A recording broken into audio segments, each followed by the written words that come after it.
மீட்பு பிரார்த்தனை. குழந்தைகள், நண்பர்களே, இன்று எங்கள் இயேசுவுக்கு நெருக்கமாக்கும் சிறப்பு பிரார்த்தனை பற்றி கற்றுக்கொள்வோம். இந்த பிரார்த்தனை நாம் அனைவரும் பாவிகள் என்பதை கொண்டாடுவதில் தொடங்குகிறது.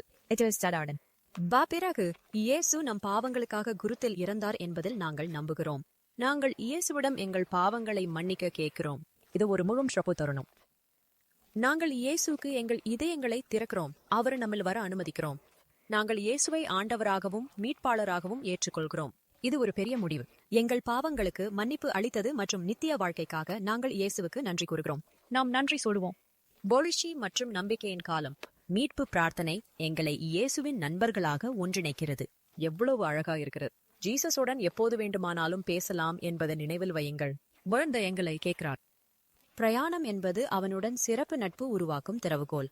நம்பிக்கை மற்றும் நம்பிக்கையோடு நாம் எப்போதும் ஜீசஸை அணுகி அவருடன் பேசலாம். இந்த பிரயாணத்தை நாங்கள் எங்கள் நண்பர்களுடன் பகிர்ந்து ஜீசஸை பற்றி ஒன்னாக பேசுகிறோம். நம் பைபிள் கதை மற்றும் கதை மூலம் அவரை பற்றி மேலும் கற்றுக்கொள்ளலாம்.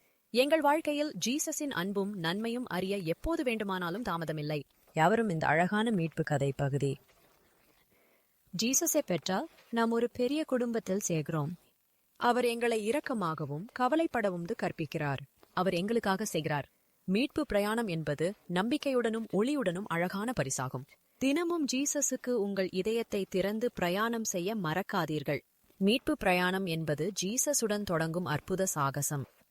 நாம் அவருக்கான காதலை பல வழிகளில் வெளிப்படுத்தலாம், கலை மூலம் உட்பட. இயேசுவை பற்றிய நல்ல செய்திகளை பகிர்வது எங்கள் மகிழ்ச்சியின் பகுதி. நாம் நண்பர்களா கற்றுக்கொண்டது பகிர்ந்து இயேசுவின் காதலில் வளர்கிறோம். நம்பிக்கை சமுதாயம் என்பது ஒருவருக்கொருவர் ஆதரவு அளிக்கும் இடம். இயேசு எப்போதும் எங்களுடன் இருக்கிறார். நாம் ஒருபோதும் தனியாக இல்ல. இயேசுவுடன் வாழ்வது சந்தோஷம் மற்றும் மகிழ்ச்சியுடன் நிரம்பிய சாகசம். எப்போது வேண்டுமானாலும் எங்கு வேண்டுமானாலும் அவருடன் பேசலாம். முடித்த பிறகு இயேசு எப்போதும் உங்களை காதலிக்கும், கவலை அளிக்கும் என்பதை மறக்காதீர்கள். இன்னைக்கு எங்களுடன் சேர்வதற்காக நன்றி. நண்பர்களே, விரைவில் சந்திப்போம். Good bye. மற்றலுக்கு பிரார்த்தனை. கடவுளை இயேசு, நான் ஒரு பாவி என்பதை அறிவேன். நான் உங்களை என் குருதியில் மரணித்தீர்கள் என்று நம்புகிறேன். எனக்கு காப்பாற்றுங்கள். என் அனைத்து பாவங்களுக்கும் மன்னிக்கவும் என்று நான் கேட்டுக்கொள்கிறேன். என் இதயத்தை உங்களுக்காக திறக்கிறேன். என் இதயத்திற்கு வரவும் ஆண்டவர் இயேசு. நான் உங்களை என் ஆண்டவராகவும் மீட்பவராகவும் ஏற்றுக்கொள்கிறேன். மன்னித்ததற்காகவும் வாழ்வை கொடுத்ததற்காகவும் நன்றி இயேசு. இயேசுவின் பெயரில் ஆமென். பைபிள் கதைகள், கற்பனைகள் மற்றும் இயேசுவின் உபதேசங்கள், பேசும் வார்த்தைகளை கேளுங்கள். spokenwordsofjesus.com